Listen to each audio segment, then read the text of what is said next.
Hello, everyone, and thank you for joining us today. We are going to give our viewers a few more minutes to join, so wait patiently, and we will start the webinar in probably 2 or 3 minutes. Thank you.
Welcome, everyone, and thank you for joining us today for our webcast, The Advantages of Open Source for Enterprise. We have a great webinar planned for you today. Before we get started, a few housekeeping items. This presentation will last about 30 minutes. Questions are welcome, and we encourage you to type any questions you have throughout the webinar into the Q&A section on the right-hand side of your screen. We will have a Q&A session at the end of the presentation when all of your questions will be answered. As a reminder, this webcast will be available on demand shortly after the webcast concludes. Please see the attachment section for some other helpful content. Now, without further ado, the reason you joined us today. Our webinar topic, analyzes the adoption of open source software at the enterprise level as more businesses discover the considerable advantages that open source solutions hold over their proprietary counterparts, and as the enterprise mentality around open source continues to shift. Our speaker today is Instaclustr's founding software engineer, Adam. Adam provides the foundation knowledge of Instaclustr's capability and engineering environment. Adam is also focused on providing Instaclustr's contribution to the broader open source community on which our products and services rely, including Apache Cassandra, Apache Spark, and other technologies. Adam, I will hand it over to you. Thanks, Gina. Right, so let's dive straight in. So the agenda for today's presentation is, firstly, I'm going to discuss a little bit about the key benefits of open source software. Then discuss the adoption of the open source movement in enterprise organizations. We'll then also talk about the power of the open source community, so the community backing open source projects and how people can leverage that. Then I'll give a brief overview of Cassandra. Cassandra is a database product that Instaclustr provides managed services for. And then I'll talk about the Instaclustr advantage, which is how using open source Cassandra is an advantageous option for enterprise customers. So diving straight into open source software. What is open source?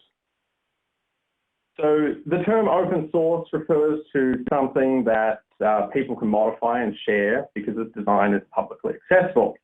There's many ways to do open source. There's many flavors of open source licensing, but they all share in common the ability for people to access the source code and modify it freely. For the rest of this presentation, when I sort of talk about open source software, especially in relation to Cassandra, I'll be referring to the Apache open source license.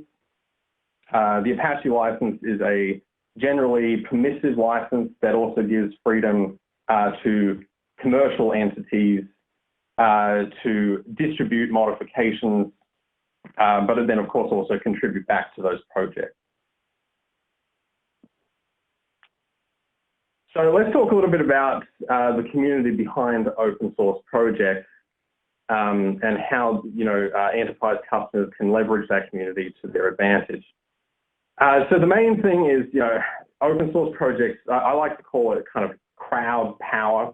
It's a very strong term, but basically it's, collective ideas and the thoughts of many people can be delivered through that large group of people.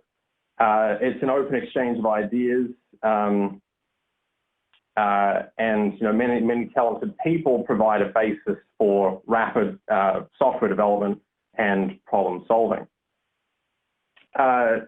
Everybody in an open source community, say the Cassandra project, everyone's bound by this common drive. That common drive is to support and improve a solution that everybody, they believe in it, and of course they also benefit from it. So everybody contributing then manages to reap the benefits of all those contributions as well. Open source creates a great sense of community involvement, and it's also an environment that's formed around this common purpose and passion. The community around a lot of projects, they're usually a fairly global community, so you have contributors from many countries around the world, and concepts and capabilities can be built in a more rapid manner by everybody sharing that workload of the development. So just to give you kind of some idea of some of the scales of these communities out there, taking Cassandra as an example again, Cassandra is part of the Apache Software Foundation, and their kind of statistics for the financial year of 2017 are pretty impressive, right? They have approximately 25,000 authors or contributors who sent over 2.1 million emails on approximately 830,000 different topics, which that's a lot of email traffic. and a lot of people contributing. The project website itself, which houses all the projects under the Apache software banner, saw approximately 35 million page views per week, which is a pretty impressive number. In terms of lines of code contributed across all these projects, 65 million plus lines of code. So a lot of these projects are under heavy development. There's a lot of contribution going on. It's a fantastic thing to see. And committers to those source code projects, there's on the vicinity of 6,000 or so. So that just gives you an idea of the scale of an open source organization such as the Apache Foundation. It's truly global and a fairly impressive scale. So another advantage of open source software is that there's transparency and reliability. So what does that really mean? It's I guess kind of the most obvious and high level thing is that because it's open source, everybody has full visibility into the code base of the products that they're using. You get to see and understand all parts of the code base, and there's insight also into the development discussions. As I mentioned previously, the Apache Software Foundation has mailing lists for these projects, so anybody can participate in those, see the archives of those discussions, figure out how particular decisions were made, and understand kind of the direction the projects are going in. And it also gives you insight into how the community as a whole develops new features. People can contribute to that process or addresses bugs to products as well. So, all this is developed on an online forum, but that also allows kind of public peer review of these changes. So the result is a fairly robust and well-tested product out the other end. So we all benefit and learn when information, code, and capabilities they're all open and available to everybody. So this kind of helps negate the risks associated with vendor and technology lock-in. A statistic of that is, 55% approximately of companies surveyed, I think that was a 2017 survey, have opted to deploy open source software as part of their production infrastructure, which is just a testament to kind of how enterprise, organizations understand and trust that open source software is robust and tested and reliable. A lot of the software and infrastructure that backs the internet itself is also open. Either it's open source software or the specifications themselves are open source, so that you can find free and commercial implementations of these protocols. So examples of that, the Apache HTTP server is a fairly popular and quite common server for websites. It's completely open source, available for anyone to download. People can contribute to that. SendMail, a email sending infrastructure program, that's also open source and is widely deployed. And then even the programming languages and compilers for those languages that build these programs, they're also open source as well. So we're talking about C# from Microsoft, Python, Java, C++, Swift. All these languages have open, publicly available specifications, and the implementation and the source code of the compilers and the standard libraries are all free and available for people to go and see how they work, make contributions to them, and in general, this gets back to the whole community aspect, help contribute and build and help, I guess, what's the right word, like scale these products into solutions that people love and are happy to use, and that they're reliable.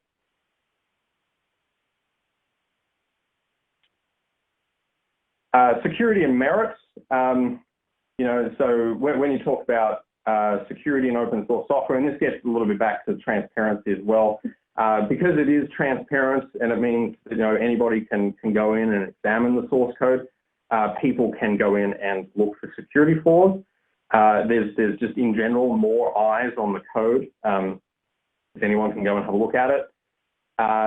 As part of the development process, there's usually continuous and broad peer review from people from all different aspects and backgrounds. So people that have a security background can go in and help review and look at the code behind these projects and make sure that they feel it's secure. And so in general, these things, they are reviewed and vetted by the community at large, which is great.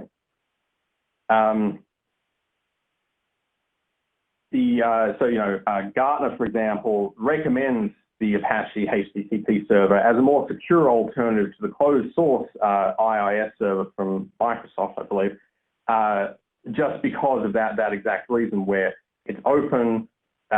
More people have seen and reviewed the source code. Security experts have gone in and reviewed it as well, and therefore, in general, it's considered to be a much more secure product.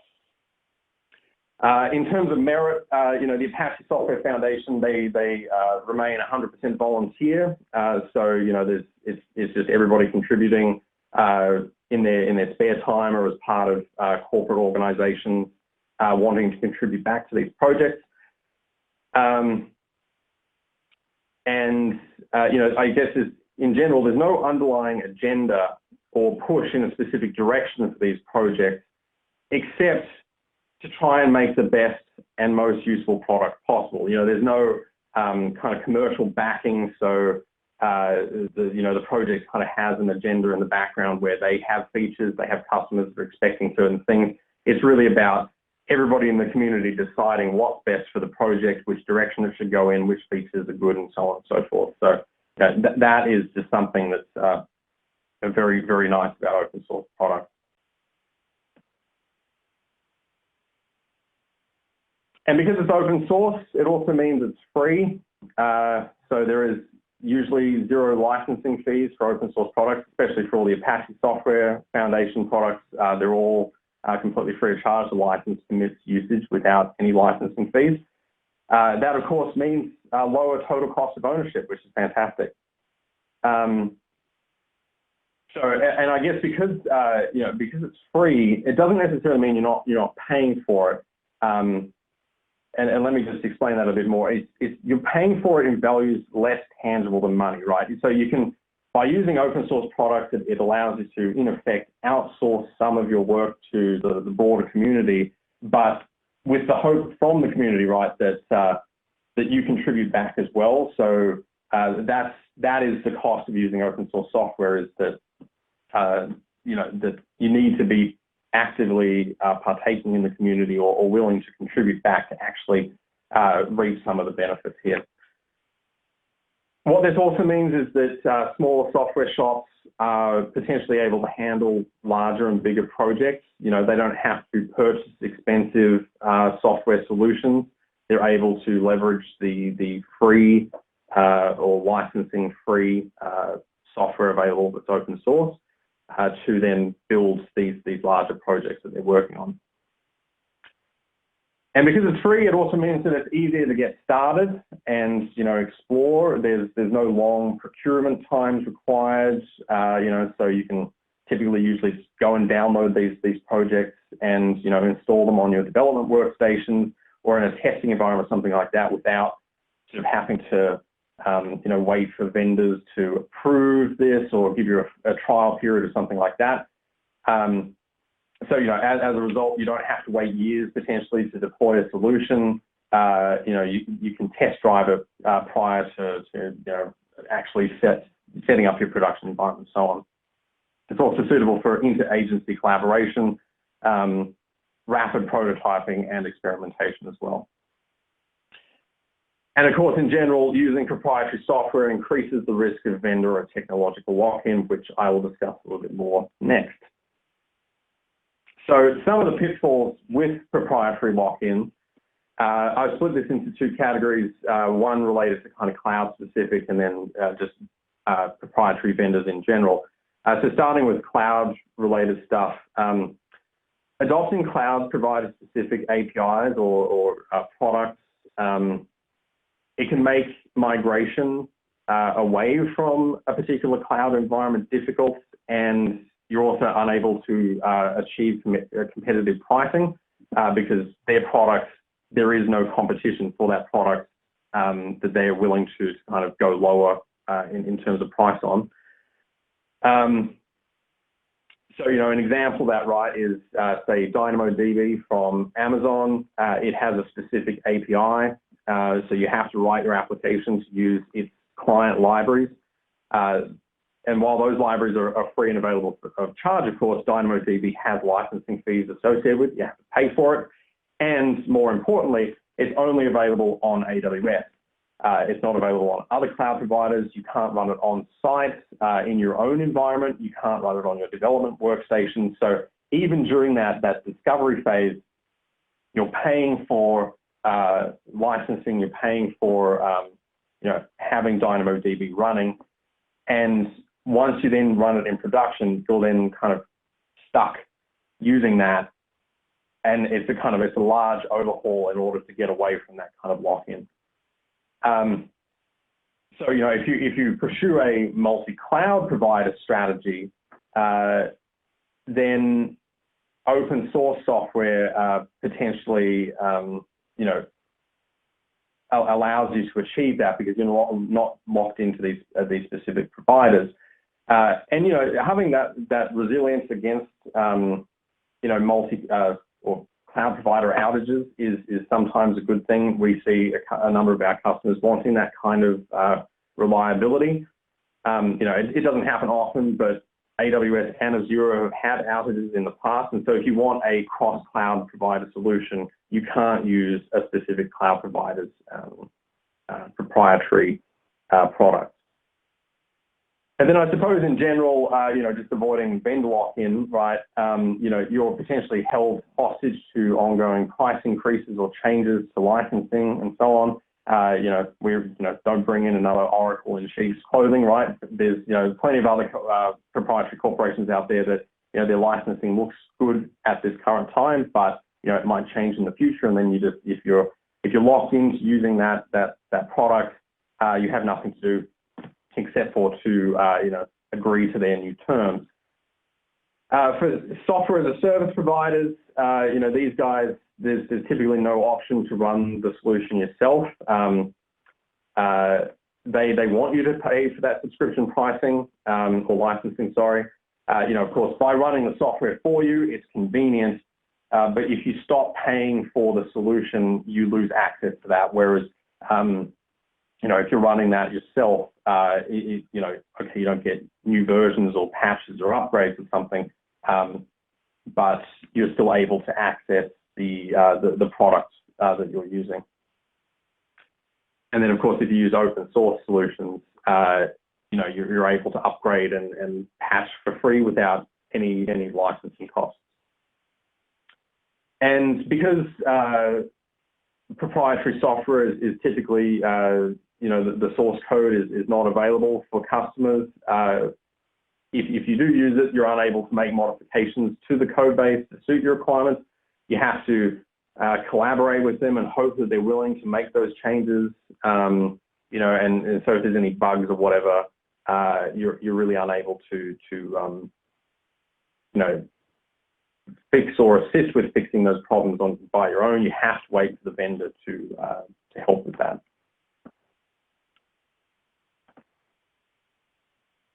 And open source software in general, it's the new norm now. You know, we're starting to see this ourselves, but, you know, I think it's also a fairly general statement that, you know, large enterprises are now implementing open source solutions. A lot of these guys have a open source first policy, so they'll go and look for open source solutions that are active projects that have community backing before deciding to use a proprietary solution. And then by using these open source solutions, the resources of these enterprises are now part of the communities to support these solutions. So that gets back to that community contribution. It's best for everybody. Everybody wins kind of situation. So just an example of that, you know, Apple runs over 100,000 nodes of open source Apache Cassandra. That database stores, you know, over 10 terabytes of data, And Apple themselves has committers that are on the project. They actively participate on the mailing list. So they're giving back to the community as part of running open source Cassandra. And we ourselves at Instaclustr, we also have a team of people working full-time on the Cassandra project. Again, they're committed on the project. They're active fixing bugs and implementing new features. And then our broader development and technical operations teams, they also participate on the mailing list and the IRC channels as well. So our whole organization is an active part of the Cassandra community, and so that's what we're giving back to the community ourselves.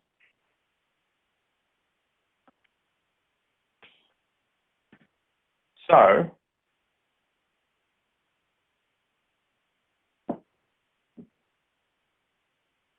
sorry, it was just I had a bit of a click through the slides here too fast.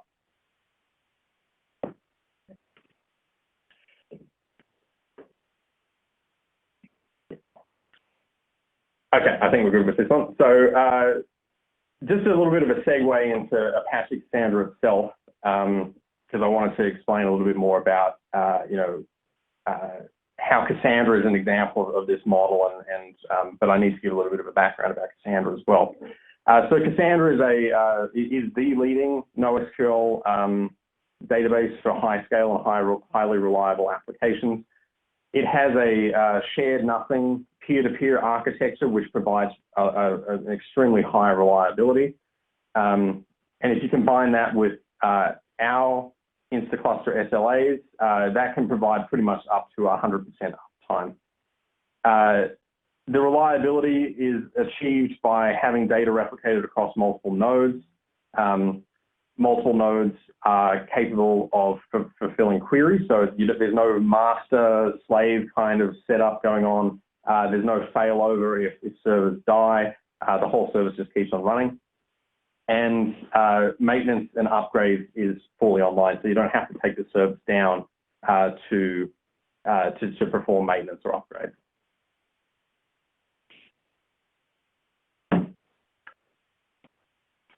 So what it also provides is low latency for operational applications. We've seen, sub 10 milliseconds reads and writes as a definitely achievable outcome. And it also provides sort of a native active multi-data center replication support. And so then this gets back to that kind of vendor lock-in we were talking about, where, if you're using something like DynamoDB, you have to stay on AWS. So while you can replicate between geographic regions, you can't replicate across multiple cloud providers. Whereas Cassandra has, there is no lock-in to a specific vendor or cloud provider. And so not only do you get geographic distribution, which is useful to meet latency requirements, if you have customers globally, but it also provides cross-provider or cross-cloud deployments, or even hybrid deployments where you're running your own local data center and you also have a cloud component. You can peer those two data centers together, and Cassandra will handle the replication. This is also good for disaster resilience. So if a cloud provider goes down or a region goes down, you can use this multi-data center support to weather those kind of situations. And it can also be used for workload isolation. So if you have a one data center that's backing your, say, front-end application, your website, something like that, or mobile application, but then you also want to run analytics across the data set, you can use Cassandra's multi-data center support to isolate those workloads so that one does not affect the other. The latency of the analytics, the workloads of the analytics will put on Cassandra can increase latency, and you don't want that affecting your front-end application. So really, like in your application architecture, Cassandra is just for storing and retrieving data. It's not an analytic query engine. It doesn't have the same capabilities as something like an SQL-based database. And there's no option to run logic on the database side either. So there's limited support for stored procedures. There's no trigger support, nothing like that. So it's that all has to be done at the application layer. And then just as an example of how Cassandra achieves that reliability, so here's an example of a 2 data center cluster with multiple nodes. If you do a write or a read, and this is kind of assuming a bunch of things. One is where the data itself Cassandra has been asked to replicate that data 3 times in both data centers. And then the reads and writes are done at quorum, meaning that more than half of the nodes have to respond to a particular query. So what you see is for, say, a read or a write to partition 1, partition key 1, 2 nodes receive synchronous writes, meaning that the client waits for those nodes to acknowledge that the write has been accepted. But then the 3rd node is done asynchronously, meaning that, so that's 2 out of the 3. There's more than half of acknowledged writes, so we're happy that the data is consistent. But then the replication to the other data center is done fully asynchronously behind the scenes. So, the client itself doesn't have to worry about that cross-data center replication. Cassandra handles it for you. And if the data centers are disconnected because of an interruption or something like that, Cassandra will automatically replay that replication in the future.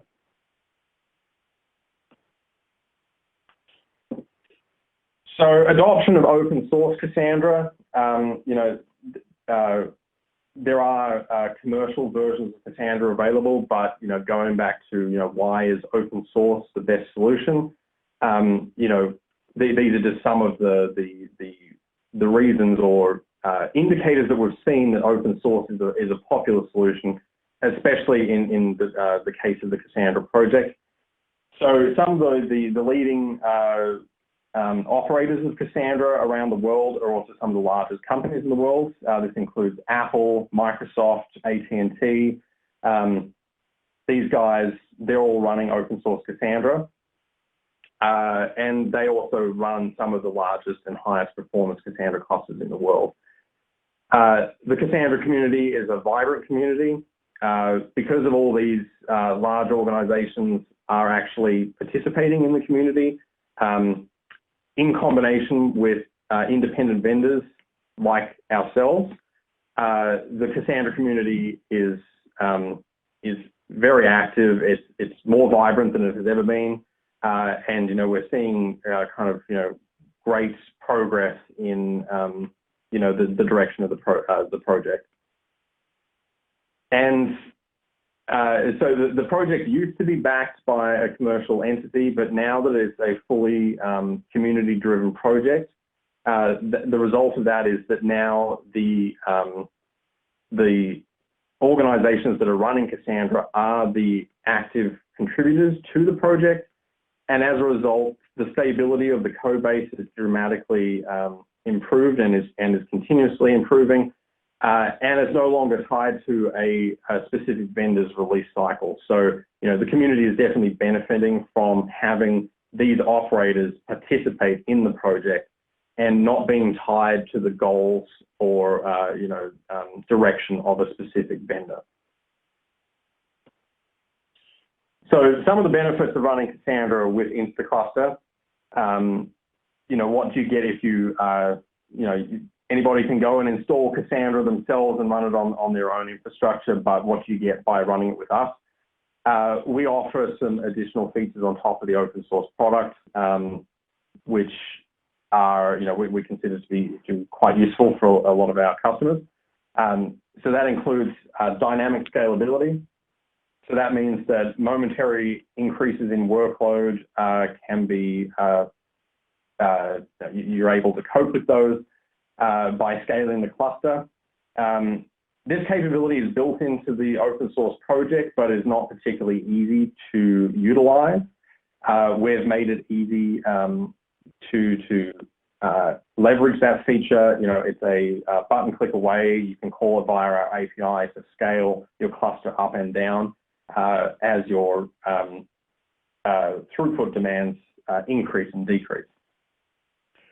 We also provide 24/7 support and expertise. So, you gain 100% of the benefits of the open source project, but with a proven support provider and an expert team backing that. And so as a result, there's less risk, right? So we test and verify the latest versions of Cassandra. We deploy upgrades and patches to you, ensuring that you're running the latest and most stable version. But because it's still running that open source product, you're able to leverage the thousands of developers and companies who use Cassandra to provide, a solid community and, making sure that the project is going in the direction that everybody wants. So how can Instaclustr help? Our managed service gives you a proven best practice Cassandra cluster in approximately 30 minutes. It's pretty much you click a few buttons and you get a Cassandra cluster up and running. We're multi-cloud capable, so there is no vendor lock-in there. You can run across multiple clouds at the same time, so you can have a data center in AWS, a data center in Azure, for example.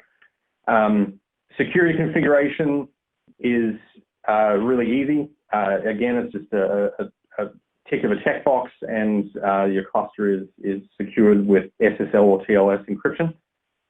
We then also provide a kind of health check page, which gives you up-to-date information about the health of your cluster. It does a whole bunch of sort of best practice checks against things like your schema, disk usage, partition sizes, etc. We also have a monitoring user interface and an API that allows you to access kind of statistics about the cluster to make sure everything's healthy. And then there's ongoing monitoring, and our operations team will respond to any issues that we detect with the cluster. We also provide consulting services that includes kind of health check reviews of if you're running Cassandra yourself, so we can just make sure that everything is tuned correctly, the data model is kind of consistent with best practices. If you've got any questions around how to scale your cluster, we can verify that the cluster is in a healthy state to be able to scale out. We can also do data model and Cassandra application design assistance. So if you're just starting out with Cassandra, we can come in and assist with making sure that your data model follows the Cassandra model, and that you're querying the database in the best way, and that things are all configured properly. And we also offer enterprise support. So if you run your own cluster but still want support, but you don't want to run a managed service, you can receive support from our managed service team. So these are the same guys that maintain our managed service Cassandra clusters. So they have the extensive knowledge of doing that, but then they can apply that to the clusters that you're running yourselves. And that's available 24/7 as well. And so that's pretty much it. So I guess just before we do some questions and so on, I just wanted to let everybody know that our next upcoming webinar is on February the 13th. It's about developing scalable and reliable applications. And so just quickly, the abstract for that is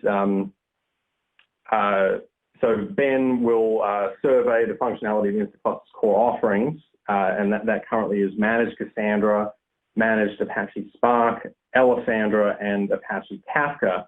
And he'll walk through these through the uses of these services and technologies in real-world applications, and design patterns such as Internet of Things, social applications, and consumer services. And Ben will also touch on key considerations when choosing these technologies for your application architecture, and the different architecture options you have when combining these open source technologies into an overall solution. You can register for that presentation on our Bright Talk channel, and as I said, the date is February 13th at 2 p.m. PST. So let's move on to any questions if people have them. And I'll let Gina read out the question, and then we can I'll answer that. So we'll just start answering a few questions now. Feel free to continue to type in any questions you may have. The one that came in, Adam, during your conversation was, there is no new Cassandra Community Edition release since October 2017. Checking the patch cycle history, this seems to be the longest gap. Coincidentally, DataStax pulled out of maintaining their Community Edition around the same time. Do you think that impacts the shape of the product and patches for the future? So the project is still actively maintained, and new versions are being released all the time. Yes, DataStax has pulled out of releasing a community version of Cassandra. So instead, we recommend using the open source Apache Cassandra version rather than anything released from DataStax. Version 4.0 is still in active development, but 3.11.2, I think, was recently released or is just pending release, and backport changes have been made to other versions as well. So, we're still seeing active development on the project. New versions are being released. I think, one thing is that there's no longer this kind of lock into the cycle of releases that DataStax was, running on. It's more now up to, whenever the community feels that the product is stable, they will release a new version. They're not required to release a new version every 6 months or, have new features that need to be released on a schedule. Instead, new features will be introduced by the community when everybody feels that it's stable. I hope that answers your question. We will wait a few more seconds to see if any of you have additional questions. If not, I will just remind you one more time that there is the attachment section where you can download some other useful content, as well as visit our website for some other white papers, data sheets, and other useful content. I don't think we have any other questions. Thank you, Adam, for your time today. Thank you, viewers, for joining us, and we hope to see you again on February 13th for our next webinar. Thanks, and have a great day. Thank you, everyone.